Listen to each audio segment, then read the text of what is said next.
Thanks for your time. May I ask you a question? Absolutely. Would you be so kind signing your book? Of course, I'd be happy to do that.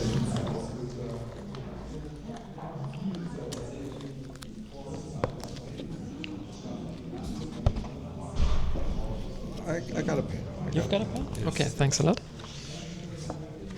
So let me make sure I don't misspell your name. Matthias with two.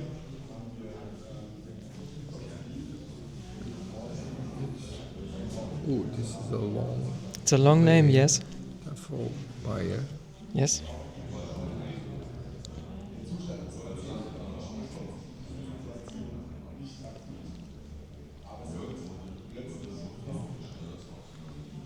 Thanks a lot. When did you start writing this book? Oh, it was a very long, old project.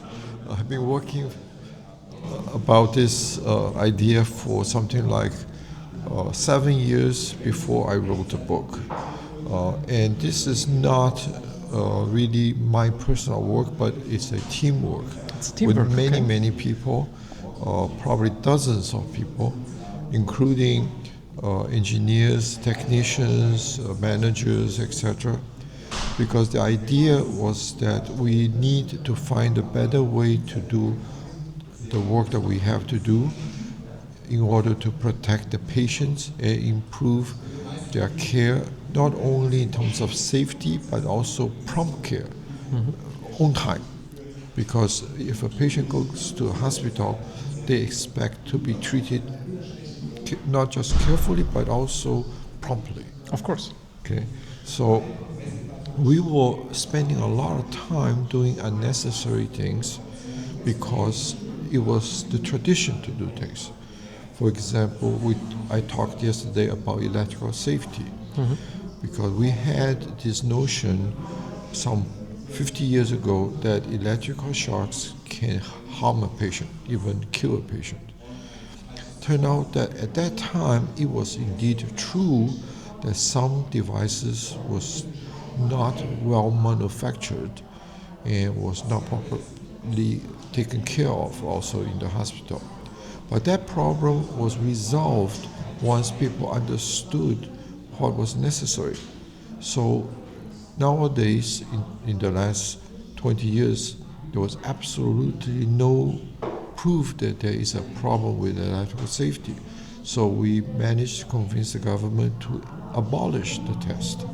So that freed up a lot of time of the technicians and engineers to pay attention to other things that are more relevant. For example, to protect the patient data and also to guard against cyber attacks. Those things are more important now than electrical safety, which was a problem 50 years ago, but not today. Not today, yes. It's another topic today. Right. So what we are trying to do here is to look at the evidence, look at the facts, and decide what we need to do.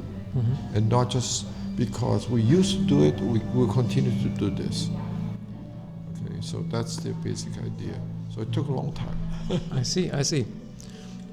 I like most the appendix with, I hope I use the right word, Yes. with the acronyms.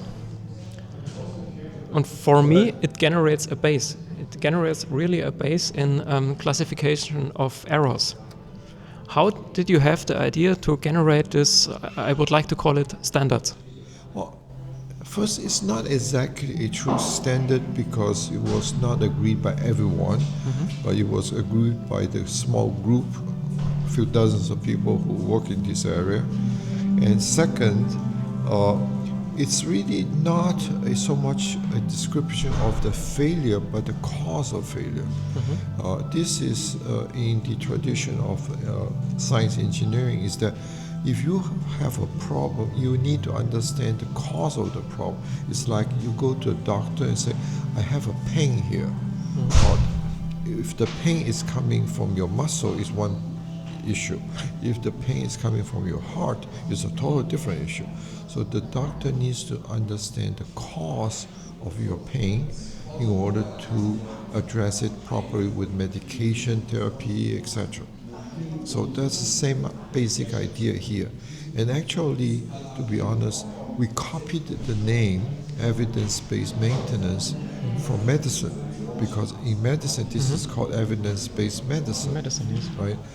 By treating the patient with different methods, the doctors have decided to find the best treatment. And for us, we are engineers, technicians, and for us, the patient is a piece of medical equipment. The only difference is that our patient is not alive, it's not a human being, but it's still an object that we need to study because it was created by somebody else, a manufacturer, and sometimes they don't give us all the detailed information, and sometimes they don't even have all the detailed information because it's like when you first produce a car, there are problems that you cannot predict totally. You have to wait for some time to see the kind of problems that will appear. And it's not their fault, okay? Because there are problems that you cannot anticipate totally. So you need to wait. And this is the same idea here. We want to collect the information, use the information, the data, to then come back and correct the problems. And this is what we call feedback. And this happens in nature as well. Your whole body self-regulate. It's called in physiology hemostasis. Hemostatic, yes. Yeah, because the body needs to regulate. Otherwise, you become too acid, too caustic. The body needs to adjust. And the same thing we have to do here. We have to adjust what we do to see the right thing to do in the most efficient way of doing it. I think in one part of the book you comprehend our technical job to the job of a doctor. Yes. As I said, the doctor has a human being as a patient. We have a piece of medical device or equipment as a patient. Other than that, we are very similar in trying to understand. Of course, I'm not pretending that we have a challenge as big as medical doctors, because medical doctors deal with human beings which are really, really very poorly understood by us. Machines are a little bit easier to understand. Easier, yes. So, we're not trying to play God here, okay? But still, we need to use the same approach. The idea is use the same approach. Yeah. Mr. Wang, thanks for your time and thanks for our interview. Oh, my pleasure. Anytime. Thanks so much. Thank you. It's a great honor for me. Oh.